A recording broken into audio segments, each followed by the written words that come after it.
নমস্কার বন্ধুরা, আশা করি ভালো আছেন, সুস্থ আছেন। আমি রবি সিল এন্টারপ্রাইজের পক্ষ থেকে আবার চলে এলাম কাজের ভিডিও নিয়ে।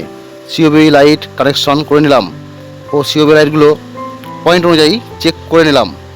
সব সিওবি লাইটগুলো ঠিকঠাক জ্বলছে, তার সঙ্গে ফিটিংসও করে নিলাম। গোটা ফ্লোর ঘুরে দেখে নিলাম সিওবি লাইটের লুমিন্স কেমন হলো।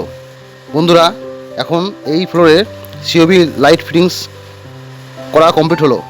Roof light, profile light, magnetic track light, ঝাড় ও ফ্যান ফিটিংস করার কাজ বাকি থাকলো। দেখা হচ্ছে একটি নতুন কাজের ভিডিও নিয়ে।